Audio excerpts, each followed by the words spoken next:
Oke, jadi di bagian awal tadi kita bahas tentang reservoir, oil and gas reservoir. Itu belum lengkap. Kita masih belum tahu tentang sumur. Jadi ada reservoir, ada sumur. Nah, bagian yang ini kita akan bahas secara singkat tentang sumur.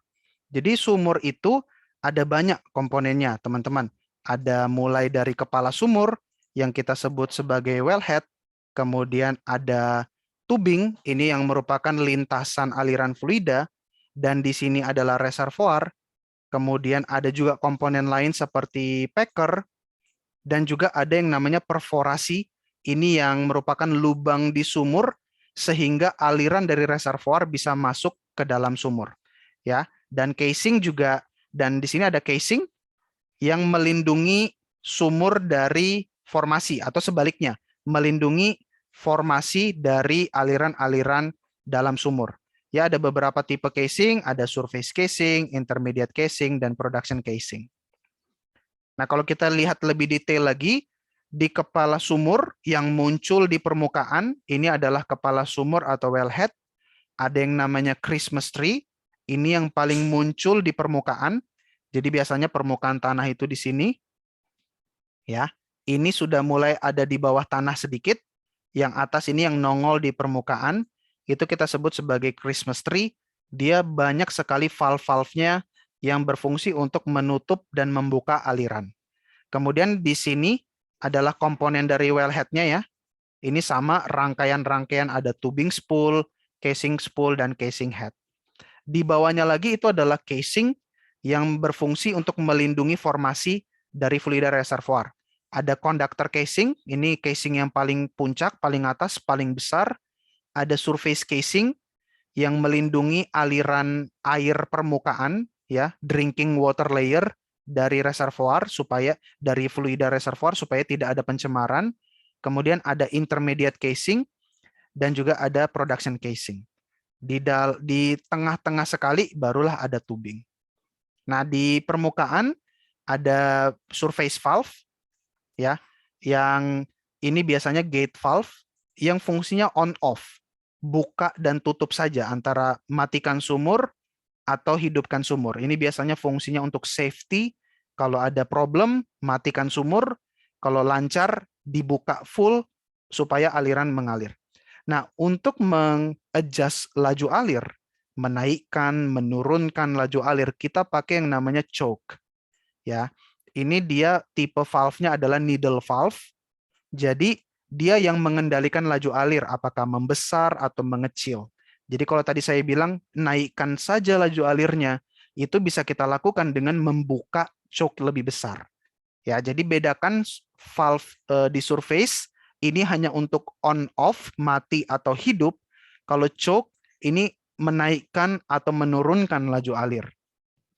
Nah, kemudian di sumur itu sendiri ada banyak jewelry ya, perhiasan-perhiasan sumur, equipment-equipment, ada yang namanya packer, ini untuk mengganjal tubing, kemudian ada sliding sleeve, ini untuk membuka atau mengkoneksi casing dengan tubing. Jadi dia akan terpasang di tubing dan let's say ini adalah casing di sini. Nah, misalnya di sini ada packer, sliding sleeve ini jadi pintu. Apakah fluida dari casing ini bisa masuk ke dalam tubing ya. Jadi dia di sini ada pintu-pintu seperti itu yang bisa dibuka ditutup supaya anything di dalam casing bisa masuk ke dalam tubing. Biasanya ini kita pakai untuk sirkulasi seperti itu. Kemudian ada seating nipple, no-go nipple, ini biasa jadi tempat dudukan kalau kita mau pasang tools. Misalnya untuk ngeplug atau untuk pasang alat ukur tekanan, kita bisa dudukkan, kita bisa set dengan nipple ini. Kemudian ada safety valve, ini untuk menutup atau menutup aliran kalau terjadi ada blow up, ada tendangan tekanan sangat besar dari sumur, kita bisa tutup dengan safety valve. Ada side pocket manrail, ini tempat dudukan gas lift valve, jadi kita bisa pasang gas lift valve di sini. Ya, nanti gas lift valve itu apa? Kita akan bahas di bagian artificial lift. Nah, kemudian ada perforasi, ini merupakan lubang-lubang ya, yang merupakan koneksi sumur dengan reservoir. Jadi ada beberapa cara kita perforasi. Ada yang namanya casing gun seperti ini. Kita turunkan wireline, kita tembak. Kemudian ada true tubing. Ya, kita masukkan perforator di dalam tubing, melewati tubing seperti ini, dan kemudian tembak. Atau kita turunkan gunnya, tembakannya bersamaan dengan tubing. Tubing conveyed perforation, itu seperti ini. Nah, di sini, ini adalah pelurunya ya. Peluru dari perforasi, dia akan melakukan tembakan. Di bagian sini ada eksplosif, ya, ada bahan peledak di sini disimpan. Kemudian kita alirkan listrik, akan mengaktifkan sehingga terjadi ledakan yang sangat tinggi tekanannya.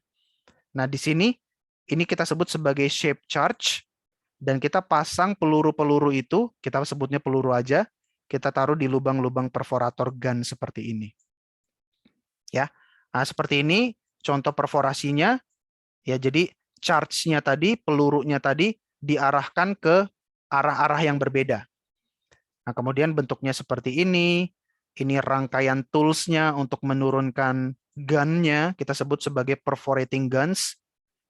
Ini adalah rangkaian wireline-nya, ada slick line, rope socket, stem, spank jars, semuanya ini rangkaian untuk mengangkut perforating guns ini ke kedalaman sumur sesuai dengan keinginan kita. Ya, ini tipe-tipe perforasi tadi. Kemudian kita lihat animasinya seperti ini. Ya, kita taruh gunnya pada kedalaman yang kita inginkan. Kemudian jeber, ditembak, terbentuk lubang yang merupakan lintasan aliran fluida dari reservoir ke dalam sumur. Oke, nah seperti ini kita arahkan, direksikan shape charge ini ke berbagai arah. Ada yang 0 degree, hanya satu arah, 180, dua arah, 130, 120, tiga arah, 90, dan 60.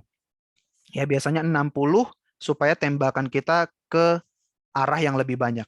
Dan di reservoir tembakannya akan seperti ini. Ini tekanannya luar biasa besar sehingga casing yang merupakan baja juga bolong, reservoir bolong, semen bolong, sehingga lintasan terjadi seperti itu. Nah, seperti ini zoom in dari lubang yang tercipta, dapat terlihat dia melubangi casing, melubangi semen, dan masuk beberapa inci ke dalam reservoir, dan nantinya fluida akan masuk melalui lintasan-lintasan lubang perforasi seperti ini. Ya, biasanya tadi saya sebut ada formation damage. Jadi misalnya beberapa inci di dalam reservoir ada plugging di sini, ya, ada plugging apapun di situ, ada plugging, ada penumpukan, sehingga kita mengharapkan penetrasi dari perforasi ini cukup dalam supaya zona-zona yang damage ini bisa kelewati.